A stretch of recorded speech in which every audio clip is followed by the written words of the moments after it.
Dear students, I hope you are in the best of your health. Learning के इस process में हम आपको वेलकम कहते हैं और हमने सेंटेंस और क्लास को डिटेल से लर्न करने का जो प्रोसेस शुरू किया है उसी प्रोसेस को हम आगे कंटिन्यू करते हैं और ये हमारा सेंटेंस और क्लास की लर्निंग का पार्ट 6 है। तो हम पार्ट 6 को स्टार्ट करते हैं। Types of sentences bye purposes और बाय फंक्शंस। किस मकसद के लिए या किस काम के लिए हमें कौन सा सेंटेंस यूज़ करना चाहिए, उसी बेस पर सेंटेंसेस को 6 टाइप्स में डिवाइड किया जाता है। बाय फंक्शन और by purpose sentences are divided into 6 types. Number 1 declarative और assertive sentences. Number 2 interrogative sentences जिन्हें आप क्वेश्चंस भी कहते हैं। Number 3 imperative sentences. Number 4 optative sentences. Number 5 exclamatory sentences and number 6 conditional sentences जिन्हें आप कंडीशनल्स भी कह सकते हैं। और ये बात आप ऑलरेडी जानते हैं, हम आपको अपने प्रीवियस पार्ट्स में ये बात ऑलरेडी बता चुके हैं। इंटेरोगेटिव सेंटेंसेस जिन्हें आप क्वेश्चंस भी कह सकते हैं, तो हम इनके बारे में मज़ीद थोड़ा सीख लेते हैं। A sentence which contains a question is called an interrogative sentence. एक ऐसा सेंटेंस जिसके अंदर क्वेश्चन हो, एक ऐसा सेंटेंस जिसके अंदर सवाल पूछा गया हो, क्वेश्चन किया गया हो, तो वो सेंटेंस इंटेरोगेटिव सेंटेंस कहलाता है, या आप इसे सिंपली क्वेश्चन भी कह सकते हैं। Interrogative sentences mostly end in a question mark or sign of interrogation. Interrogative sentences का एंड हम ज़्यादातर क्वेश्चन मार्क पर करते हैं, और क्वेश्चन मार्क को आप साइन ऑफ इंटेरोगेशन भी कह सकते हैं। Some interrogative sentences do not end in a question mark or sign of interrogation. कुछ ऐसे भी क्वेश्चंस होते हैं, कुछ ऐसे भी इंटेरोगेटिव सेंटेंसेस होते हैं जिनका एंड हम क्वेश्चन मार्क पर नहीं करते, तो उनके बारे में हम अपनी नेक्स्ट वीडियोस में हम आपको बताएंगे। तो इंटेरोगेटिव सेंटेंसेस के बारे में ये 3 इम्पोर्टेंट पॉइंट्स जो आपको पता होने चाहिए। नंबर 1, एक ऐसा सेंटेंस जिसके अंदर क्वेश्चन किया गया हो, जिसके अंदर क्वेश्चन हो, सवाल पूछा गया हो, वो सेंटेंस इंटेरोगेटिव सेंटेंस कहलाता है। और इंटेरोगेटिव सेंटेंसेस का एंड हम ज़्यादातर साइन ऑफ इंटेरोगेशन से करते हैं। और कुछ ऐसे इंटेरोगेटिव सेंटेंसेस भी होते हैं जिनका एंड हम क्वेश्चन मार्क पर या साइन ऑफ इंटेरोगेशन पर नहीं करते। Types of questions. Questions are divided into 2 types. Questions या interrogative sentences 2 तरह के होते हैं, उनकी 2 टाइप्स होती हैं। नंबर 1 क्लोज एंडेड क्वेश्चंस, और ये ऐसे क्वेश्चंस होते हैं जिनका स्टार्ट हम हेल्पिंग वर्ब से करते हैं और इनका आंसर हमें यस या नो में मिल सकता है, या हम आंसर यस या नो में दे सकते हैं। Close-ended questions, they are started with helping verbs and they can be answered in yes or no. और दूसरी टाइप के जो क्वेश्चंस होते हैं वो ओपन एंडेड क्वेश्चंस होते हैं, और open ended questions WH family words की मदद से हम बनाते हैं। WH फैमिली वर्ड से स्टार्ट लेते हैं और उनका आंसर यस या नो में नहीं दिया जा सकता। और WH फैमिली वर्ड लगाने के बाद जो वर्ड का सीक्वेंस, WH फैमिली वर्ड के बाद जो वर्ड्स का सीक्वेंस होगा, जो वर्ड्स की तरतीब होगी, जो वर्ड्स का आर्डर होगा, वो बिल्कुल वैसा ही होगा जैसा कि क्लोज एंडेड वाला होता है। यानी कि WH फैमिली वर्ड्स के बाद हमें अपने सेंटेंस का सीक्वेंस हेल्पिंग वर्ब से आगे स्टार्ट करना है। Open-ended questions, they are started with WH family words and they cannot be answered in yes or no, and after the WH family words the word order of close ended questions is followed। तो interrogative sentences या questions की दो types होती हैं, close ended questions और open ended questions. ये बात भी आप ऑलरेडी जान चुके हैं, हम आपको अपने प्रीवियस पार्ट्स में ये बता चुके हैं।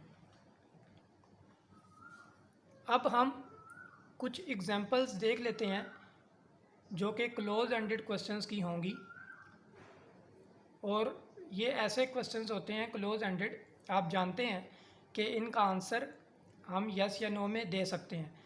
तो हम आपके सामने कुछ एग्जांपल्स रखते हैं, जैसा कि हमारी फर्स्ट एग्जांपल है, do you like to play cricket, क्या आप क्रिकेट खेलना पसंद करते हो। तो ये एक क्लोज एंडेड क्वेश्चन है और इसका आंसर यस या नो में दिया जा सकता है। इसी की हमारी नेक्स्ट एग्जांपल है, have you finished your assignment, क्या आप अपनी असाइनमेंट ख़त्म कर चुके हो।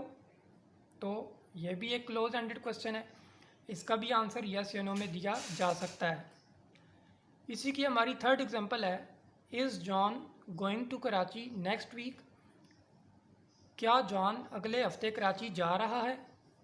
तो ये भी एक क्लोज एंडेड क्वेश्चन है और इसका आंसर भी यस या नो में दिया जा सकता है। हमारी नेक्स्ट एग्जांपल है, विल यू हेल्प मी, क्या आप मेरी मदद करेंगे। तो ये भी एक ऐसा क्वेश्चन है जिसका आंसर यस या नो में दिया जा सकता है, तो लिहाजा ये भी हमारी क्लोज एंडेड की एक एग्जांपल है। इसी तरह हमारी इसकी नेक्स्ट एग्जांपल है, can you swim in the deep water, क्या आप गहरे पानी में तैर सकते हो। तो जिससे ये क्वेश्चन किया जाएगा वो भी इस क्वेश्चन का आंसर यस या नो में दे सकता है। तो आपके सामने हमने यहाँ पे कुछ एग्जांपल्स रखी हैं, तो ये सारी क्लोज एंडेड क्वेश्चंस की हैं और इन सब का स्टार्ट हमने हेल्पिंग वर्ब से किया है, यानी कि डू, हैव, इज़, विल और कैन ये हमारे हेल्पिंग वर्ब्स हैं। तो जब किसी सेंटेंस का आगाज़ हेल्पिंग वर्ब से किया जाता है तो वो क्लोज एंडेड क्वेश्चन बन जाता है और उनका आंसर यस या नो में दिया जा सकता है। इसी की हमारी एक और एग्जांपल है, मे आई कम इन, क्या मैं अंदर आ सकता हूँ। तो ये भी एक क्वेश्चन है और इसका आंसर भी यस या नो में दिया जाएगा। Examples of open ended questions. अब हम कुछ ओपन एंडेड क्वेश्चंस की एग्जाम्पल्स को देख लेते हैं। और ओपन एंडेड क्वेश्चंस ऐसे क्वेश्चंस जिनके आंसर यस या नो में हम नहीं दे सकते और WH फैमिली वर्ड्स की मदद से इनको बनाया जाता है। WH फैमिली वर्ड लगाकर उसके बाद क्लोज एंडेड वाला वर्ड ऑर्डर फॉलो किया जाता है। जैसा कि आपके सामने फर्स्ट एग्जांपल है, वेयर डू यू लिव, आप कहाँ रहते हो। तो जिस भी शख्स से ये क्वेश्चन किया जाएगा वेयर डू यू लिव, आप कहाँ रहते हो, तो वो इसका आंसर यस या नो में नहीं दे सकता। तो लिहाजा ये हमारा एक क्लोज एंडेड क्वेश्चन है। इसी की हमारी नेक्स्ट एग्जांपल है, वाई आर यू सैड, आप उदास क्यों हो। तो ये भी एक ओपन एंडेड क्वेश्चन है, इसका भी आंसर यस या नो में नहीं दिया जा सकता। हमारी थर्ड एग्जांपल है, व्हाट इज़ द मैटर, मामला क्या है। तो ये भी एक क्वेश्चन है, तो इसका भी आंसर यस या नो में नहीं दिया जा सकता। इसी की हमारी नेक्स्ट एग्जांपल है, when will you go home, आप घर कब जाएंगे। तो इसका भी आंसर यस या नो में नहीं आ सकता। इसी की हमारी नेक्स्ट एग्जांपल है, how did you help him, आपने उसकी मदद कैसे की। तो ये भी एक ओपन एंडेड क्वेश्चन है और इसका आंसर यस या नो में नहीं दिया जा सकता। तो WH फैमिली वर्ड्स हमने लगाना है स्टार्ट में और उसके बाद हेल्पिंग वर्ब लगा के आगे बाकी जो वर्ड्स की तरतीब चलती है वैसे ही चलेगी, यानी कि सिंपली WH फैमिली वर्ड लगाने के बाद हमें वर्ड्स का अरेंजमेंट जो है वही रखना है जो क्लोज एंडेड क्वेश्चंस का हम रखते हैं, और साइन ऑफ इंटरोगेशन से इनका हम एंड करेंगे। इसी की हमारी लास्ट एग्जांपल है, why are you not going with us, आप हमारे साथ क्यों नहीं जा रहे हो। तो ये भी एक ऐसा क्वेश्चन है जिसका आंसर यस या नो में नहीं दिया जा सकता, तो ये भी हमारा ओपन एंडेड क्वेश्चन है। तो हमने क्लोज एंडेड और ओपन एंडेड की चंद एग्जांपल्स आपके सामने रखी, और इन एग्जांपल्स की मदद से अब आप क्लोज एंडेड और ओपन एंडेड का कंसेप्ट काफ़ी हद तक आपका क्लियर मैं उम्मीद करता हूँ कि हो चुका होगा। अब आपके सामने यहाँ पे एक और एग्जांपल लिखी हुई है, do you not love your children, क्या आप अपने बच्चों से प्यार नहीं करते। तो ये एक ऐसा क्वेश्चन है जिसका आंसर यस या नो में दिया जा सकता है। Do you not love your children, क्या आप अपने बच्चों से प्यार नहीं करते। तो ये एक क्लोज एंडेड क्वेश्चन है और इसका आंसर यस या नो में दिया जा सकता है, क्योंकि इसका स्टार्ट हमने डू से किया है जो कि हमारी एक हेल्पिंग वर्ब है। यहाँ आपके सामने एक और एग्जांपल भी है, why are you not going with us, आप हमारे साथ क्यों नहीं जा रहे हो, आप हमारे साथ क्यों नहीं जा रहे। तो ये एक ऐसा क्वेश्चन है जिसका आंसर यस या नो में नहीं दिया जा सकता। तो ये दो एग्जांपल्स हमने आपके सामने रखी। First example close ended question है और second example open ended question की है, लेकिन इन दोनों एग्जांपल्स में हमने नॉट का वर्ड लगाया है, यानी कि नेगेटिव में हमने क्वेश्चन किया है। तो चाहे आप क्लोज एंडेड क्वेश्चन करें, चाहे आप ओपन एंडेड क्वेश्चन करें, तो उनमें आप नॉट का भी यूज़ कर सकते हैं।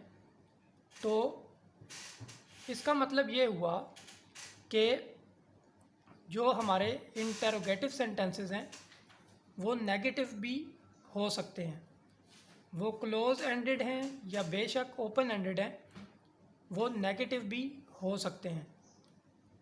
तो इसीलिए ऐसे क्वेश्चंस, ऐसे इंटरोगेटिव सेंटेंसेस बेशक वो क्लोज एंडेड हैं या ओपन एंडेड हैं, अगर हमने उनमें नॉट का यूज़ कर दिया तो हम उन्हें नेगेटिव इंटरोगेटिव सेंटेंसेस कह सकते हैं।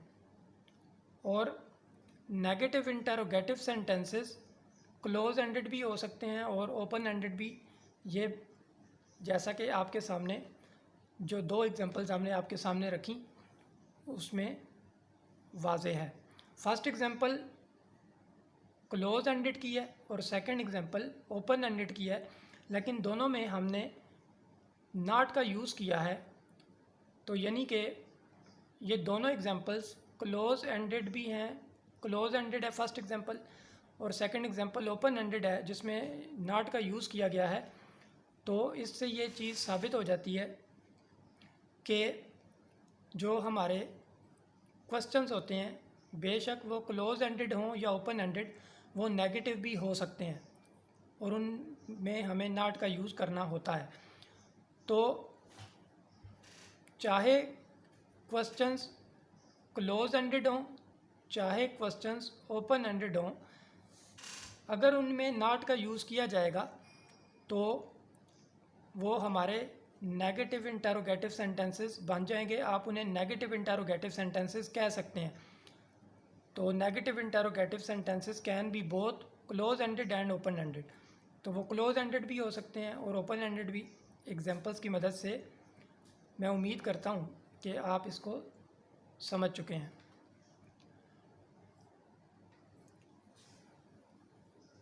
तो क्वेश्चंस के बारे में हम अपनी डिस्कशन को अपनी नेक्स्ट वीडियोस में जारी रखेंगे। तो इल्म हासिल करते रहिए, बिकॉज नॉलेज इज़ पावर, और प्रैक्टिस भी करते रहिए क्योंकि प्रैक्टिस ही इंसान को परफेक्ट बनाती है।